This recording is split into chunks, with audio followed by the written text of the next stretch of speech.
오늘 말씀 제목은 일어나라 함께 가자입니다. 오늘 본문 말씀은 안티 크리스찬들은 이 말씀을 가지고 공격을 합니다. 예수가 십자가에 못 박혀 죽은 것은 본인이 사랑을 해서 원해서 그랬던 것이 아니라 억지로 할 수 없이 했던 것 아니냐. 그래서 할 수만 있거든 이 잔을 내게서 옮겨달라고 기도한 것 아니냐. 그런데 우리를 사랑하셔서 기꺼이 십자가를 지셨다는 것은 그건 좀 말이 안 맞는 얘기 아니냐. 위기의 순간에 자기의 본질이 드러난다고 이제 십자가를 앞에 놓고 이렇게 말했던 이 진실로 봤을 때 그리스도의 그 사랑 십자가는 약간 허구 아니냐. 이렇게 이야기하는 사람들도 있습니다.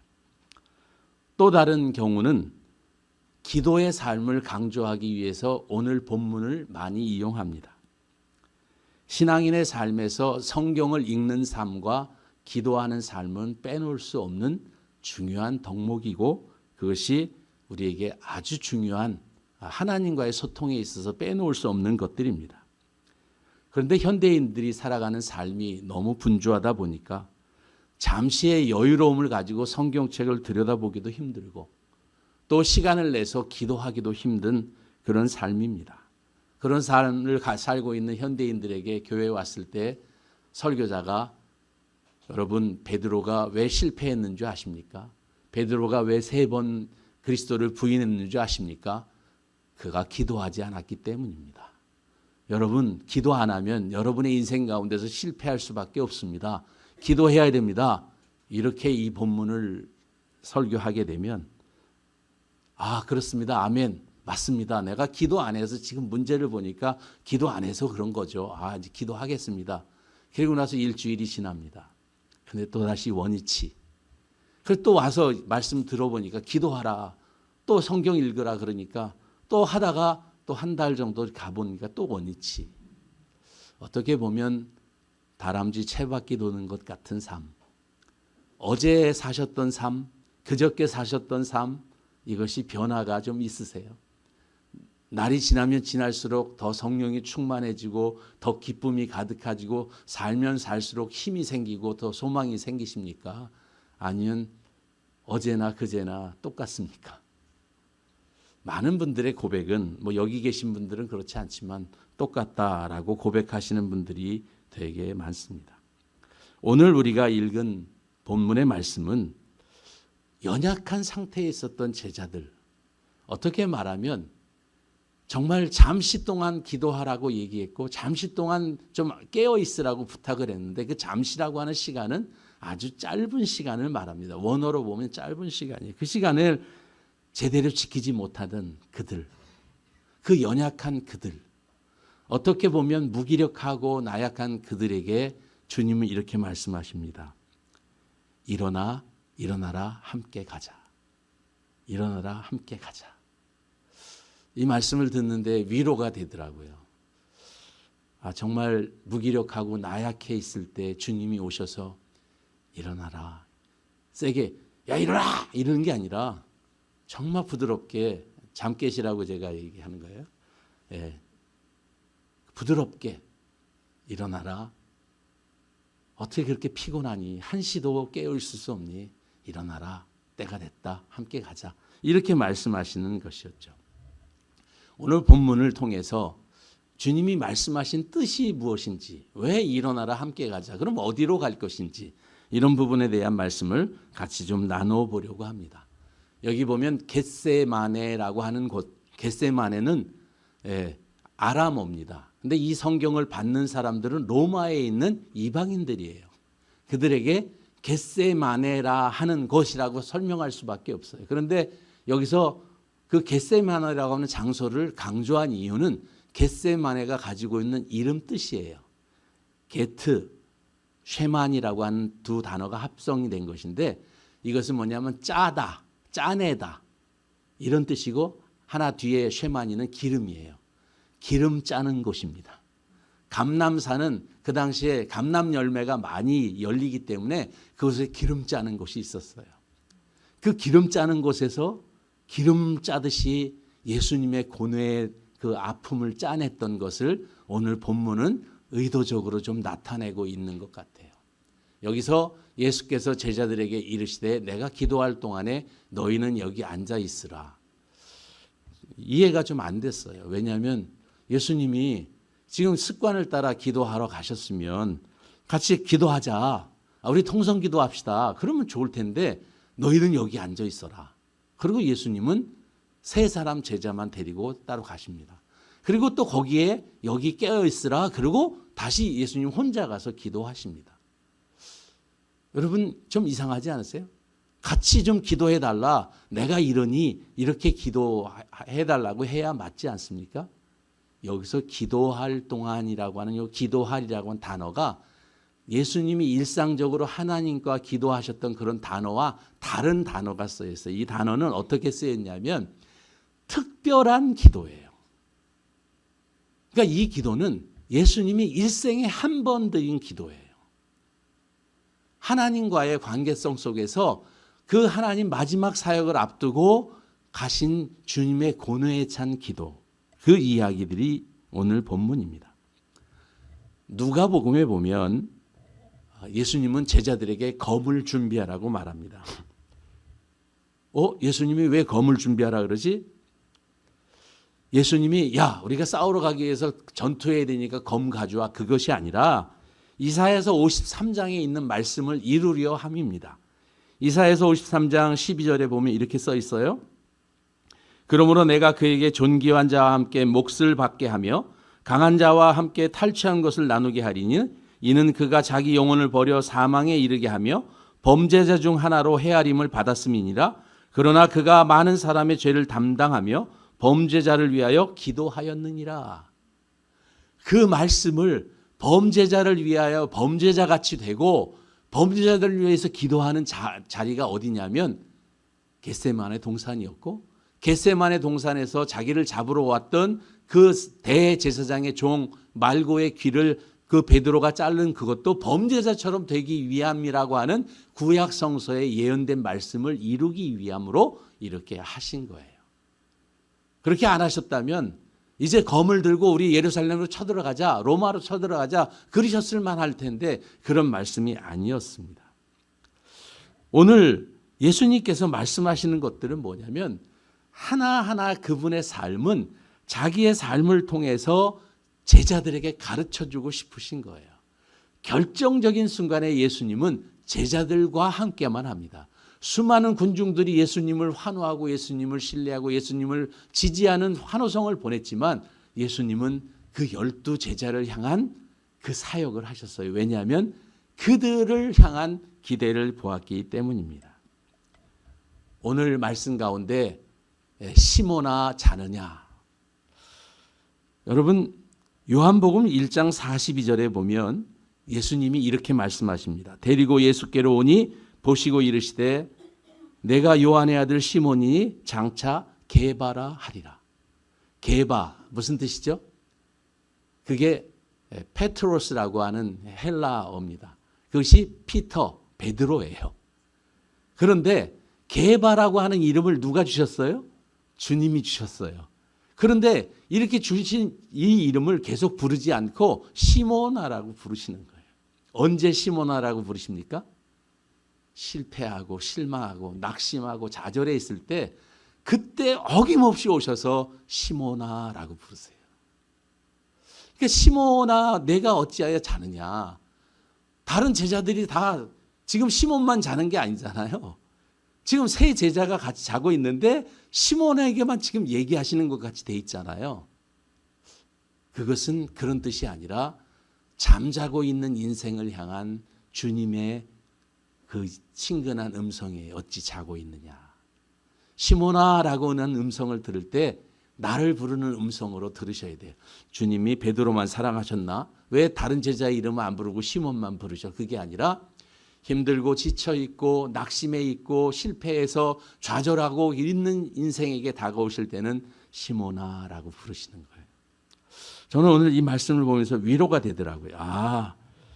정말 연약하기 그지없는 인생.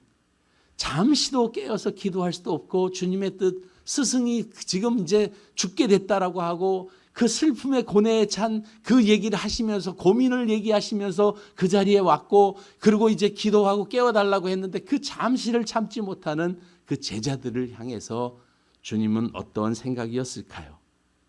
그럼에도 불구하고 주님은 그들을 깨워서 일어나라, 함께 가자, 이렇게 말씀하시는 거예요. 일어나라, 함께 가자라고 하실 때 예수님이 함께 가신 곳이 어디였습니까? 체포당하시는 곳이었습니다. 어디였습니까? 가야바의 법정이었습니다. 어디였습니까? 빌라도의 심판 자리였습니다. 어디였습니까? 십자가에서 벌거벗기고 조롱과 비웃음을 당했던 그 자리, 그 수욕과 치욕을 당하는 그 자리에 함께 가자는 거였어요. 은삼십의 제자에게 배신당하여 팔리고 창조주 주제만 피조물들에게 조랑당하시는 그 주님이 신적인 능력을 나타내서 너를 구원해라, 한번 거기서 내려와 봐라, 그럴 때 본때를 보여주기 위해서 헐쩍 내려갈 수 있는 능력을 갖고 있으시지만 그렇게 하지 않으셨어요. 왜요? 그렇게 하시면 우리를 구원하실 수 없기 때문에. 신적인 능력을 가지고 십자가를 진다면 그것은 완전한 대속이 될 수 없기 때문에, 인간으로서 인간의 연약함을 가지고 인간의 죄를 대속하셔야만 되기 때문에 철저하게 인간적으로 하나님 앞에 무릎 꿇으셨던 그분의 대속은 정말 어떻게 말로 형언할 수 없는 것이죠. 본질상 하나님과 동등한 분이시지만 우리와 조금도 다름없는 인간의 몸을 가지고 죽기까지 순종하셨는데, 오히려 그 순간에 하나님은 눈을 감으시는 내버려 두심을 당했다라고 성경은 예언했는데, 우리의 구원을 이루시고자 하는 그 하나님의 깊은 사랑을 모르는 사람들은 예수님의 사랑이 잘못된 것이라고 말할 수도 있는 것이죠. 누가는 오늘 본문을 이렇게 표현했습니다. 우리 같이 한번 읽어보겠습니다. 시작.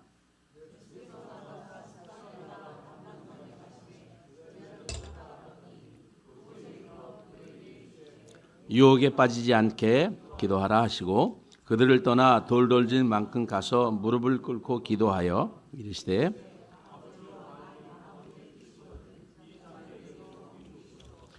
그러나 내 원대로 마옵시고 아버지의 원대로 되기를 원하나이다 하시니 천사가 하늘로부터 예수께 나타나 힘을 더하더라. 예수께서 힘쓰고 애써 더욱 간절히 기도하시니 땀이 땅에 떨어지는 핏방울 같이 되더라.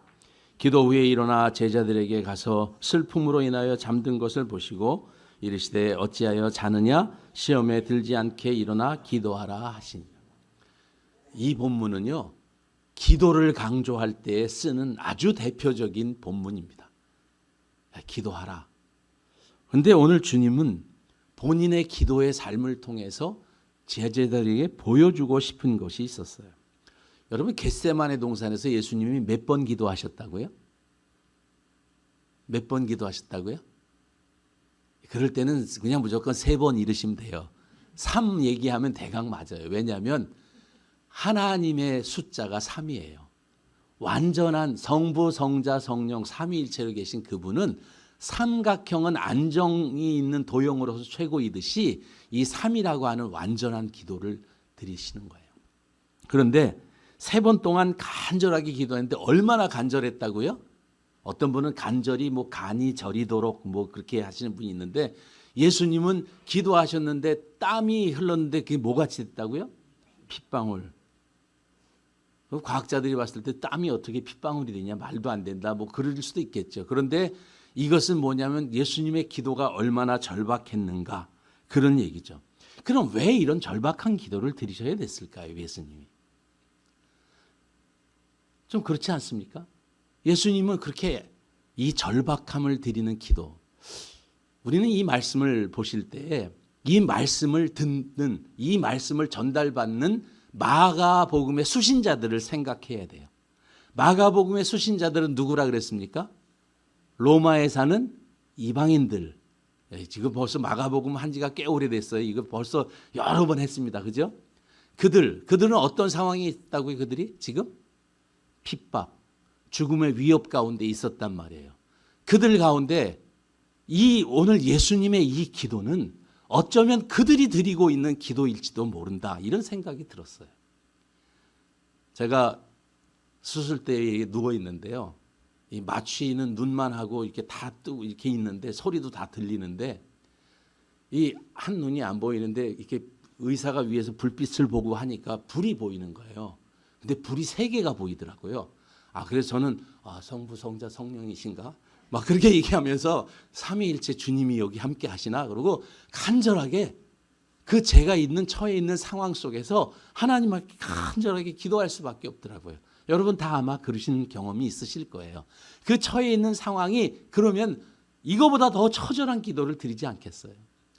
예수님의 이 인간적인 성정을 가지신 그분이 이렇게 처절한 기도를 드리는 것을 이 마가복음의 수신자들이 보면 어떠한 마음이 들까요? 그런 생각이 들었어요. 위로가 되지 않을까? 이 주님의 이 고통과 고난이, 그래 내가 순교를 해야 될까 말아야 될까, 예수를 부인해야 될까, 가족들 먹고 살리는 문제 때문에 타협해야 될까, 이런 온갖 협박과 위협이 나한테 올 때 거기에 내가 굴하지 않고 예수님처럼 하나님의 뜻을 향해 나아가는 이 말씀은 그들에게 어떻게 말하면 생명의 빛같이 되지 않았을까, 그런 생각을 합니다. 예전에 제자 교육은 스승과 제자가 같이 공동체에서 같이 먹고 같이 자면서 삶을 통해서 가르치는 거였어요. 그래서 도제 교육이라고 하죠. 제자를 가르치는 방법은 그렇게 가르쳤습니다. 제자들과 함께 같이 살고 움직이면서. 그때 도제 교육의 목표는 뭐죠?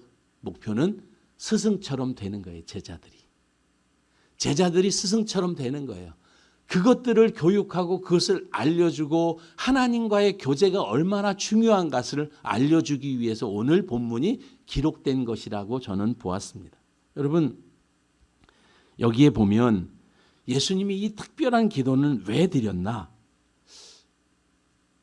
예수님이 드리신 이 기도, 어떻게 말하면 하나님과 이제 예수님은 영원 전서부터 영원까지 계시는 하나님과 함께 계셨던 창조주 하나님이신데 그분이 하나님과 함께 하지 않았던 시간은 한 번도 없었습니다.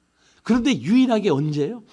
십자가에 달리신 후 부활하시기까지 그때의 죽음이 그 안에 있었다는 거예요. 예수님이 기절하신 거 아닙니다. 진짜 돌아가셨습니다. 하나님과의 단절이 일어났던 시간이 있었다는 거예요. 예수님은 무엇이 그렇게 힘들고 어려웠냐면 할 수만 있었던 이 잔을 내게서 옮기시옵소서 하는 것이 뭐냐면 주님과의 교제가 끊어지는 그 아픔이에요. 여러분 그런 아픔이 있으세요? 주님과 교제 못하는 아픔이 있으세요? 주님을 예배하지 못할 때 아픔들이 있으세요? 북한에 있었던 어떤 분은 예배를 드릴 수가 없어서 그분은 그렇게 아파하면서 했다는 얘기 간증 들어보셨잖아요. 여러분 우리는 주님과의 교제가 늘상 이렇게 있다 보니까 정말 어떻게 보면 이 귀중한 것들을 잘 못 느끼고 있는지 모르겠습니다. 예수님은 주님과의 그 단절을, 하나님과의 그 단절을 아파하시면서 기도했습니다.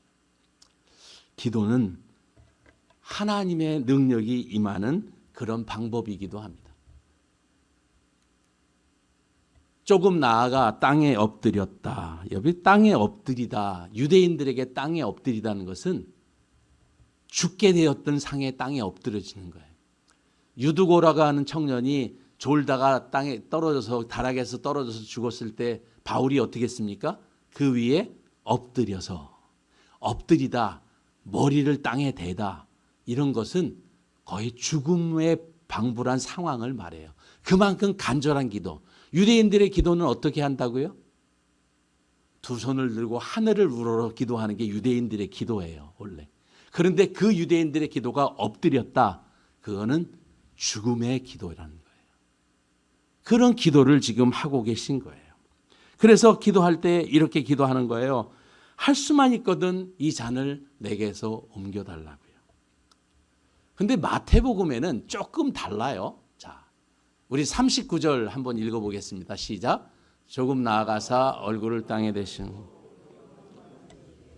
내 아버지여 만일 할 만하시거든 이 잔을 내게서 지나가게 하옵소서. 42절 읽어볼게요. 시작. 다시 두 번째 나아가 기도하여 이르시되 내 아버지여 만일 내가 마시지 않고는 이 잔이 내게서 지나갈 수 없거든 아버지의 원대로 되기를 원하네. 다른 복음서에는 없는데 첫 번째 기도와 두 번째 기도가 달라졌어요. 뭐가 달라졌어요? 맨 처음에는 이 잔이 내게서 떠나가게 해달라고 했는데 근데 할 수만 다른 사람이 대신 대체할 수 없다면 제가 지겠습니다. 어떤 부분일까요?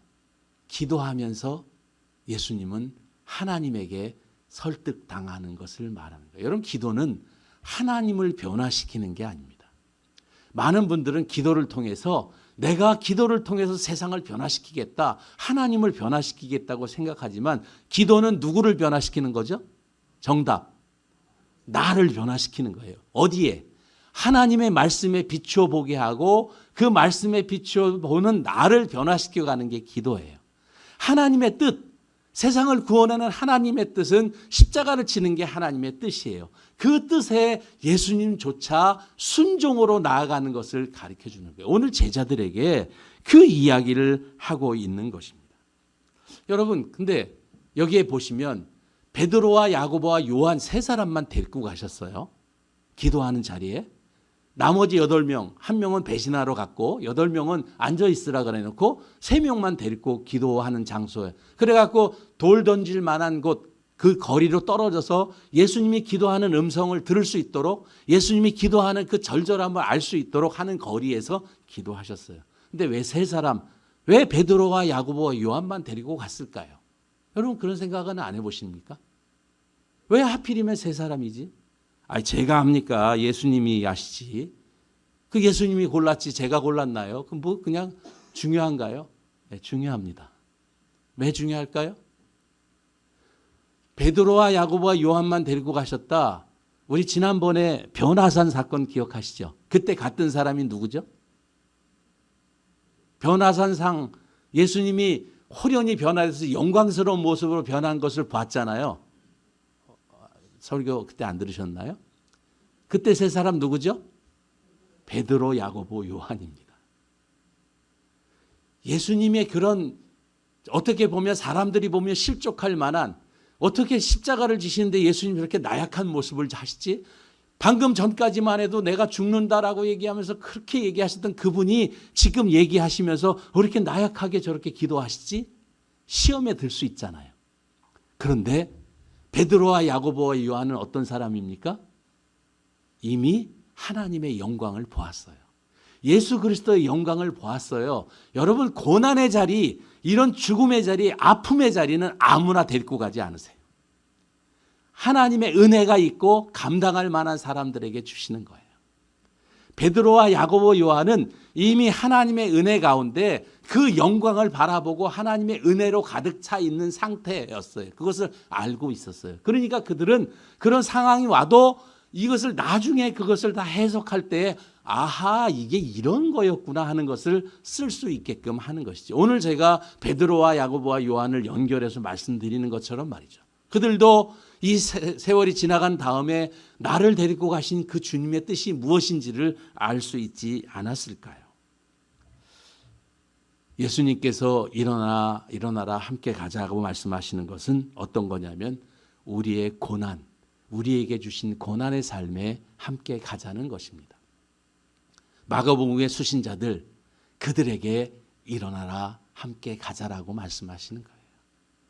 여러분 힘들고 어려운 분 계십니까? 오늘 그 음성을 들으셔야 해요. 일어나라 함께 가자. 어디로 가십니까? 그런데 그 주님이 같이 인도하시는 것은 고난 끝 행복 시작 이게 아니라 첩첩삼중 고난과 고난의 연속으로 가십니다. 그런데 그것을 누구에게 주셔요? 감당할 사람에게만 줘요. 고린도전서 10장 13절에 이렇게 써 있습니다. 사람이 감당할 시험 밖에는 너희가 당한 것이 없나니 오직 하나님은 미쁘사 너희가 감당하지 못할 시험 당함을 허락하지 아니하시고 시험 당할 즈음에 또한 피할 길을 내사 너희로 능히 감당하게 하시느니라. 여러분, 주님은 자기의 그 십자가의 죽음 앞에 침묵하시는 하나님, 자기의 죽음 앞에 아무것도 도와줄 수도 없고 심지어는 잠깐의 기도도 함께하지 못하는 무기력한 제자들 그 사이에서 예수님은 묵묵히 그 순종의 길을 걸으셨던 것입니다. 오늘 예수님께서 제자들에게 이 보여주시고자 하는 가장 중요한 대목이 무엇일까요? 겟세마네 동산에서 기도하시면서 예수님이 제자들에게 전하고자 했던 메시지의 핵심은 무엇일까요? 두 글자로 순종입니다. 어렵고 힘들지만, 고난의 길이지만, 죽음의 길이지만, 정말 협박 속에 타협할 수밖에 없는 위기의 순간이지만 그래도 하나님의 말씀을 따라 나는 순종한다라고 하는 것을 보여주기 위함이고, 이 메시지는 오늘 우리에게 순종을 말하는 거예요. 그런데 우리는 순종합니까? 순종 잘 안 돼요. 왜 안 돼요? 먹고 살아야 되잖아요. 어떻게 제가 다 그렇게 할 수 있습니까? 제가 성직자도 아닌데. 여러분, 그런 것이 아니라 주님은 이렇게 말씀하십니다. 일어나 함께 가자. 그 길은 고난의 길이 아니라 영광의 길이다. 그 길은 힘든 길이지만 내가 너와 함께 하는 길이다. 이렇게 말씀하시면서 우리에게 말씀하고 계신 것이에요. 말씀을 정리합니다. 깨어있으라, 이런 말씀은 우리에게 자기 자신을 잘 성찰해서 주의를 잘 경계하면서 우리가 어떻게 살아야 하는지를 깨닫게 해주시는 말씀입니다. 그 깨어있는 사람들은 주님과 동행하는 사람입니다. 그리고 그 주님의 손을 붙들고 주님과 함께 주님이 원하시는 장소로 가는 것입니다. 어디요? 주님이 가셨던 곳 어디라고요? 십자가의 길이요. 이 마가는 십자가의 길을 계속 이야기하고 있잖아요. 일어나 함께 가자. 생략된 길이 어디예요? 십자가의 길로 가자. 사랑하는 성도 여러분, 주님과 동행하며 그 십자가의 그 길을 걷는 저와 여러분이 되기를 주의 이름으로 축원합니다. 기도하겠습니다. 하나님 아버지, 은혜와 사랑을 감사드립니다. 우리에게 순종을 가르쳐 주시고 처절하게 기도하시며 순종으로 하나님의 뜻을 이루어 드렸던 주님처럼 우리도 우리의 삶 속에서 순종의 삶, 나를 낮추는 삶, 나를 비워내는 삶을 살아갈 수 있도록 주여 인도해 주옵소서. 예수님의 이름으로 기도드립니다. 아멘.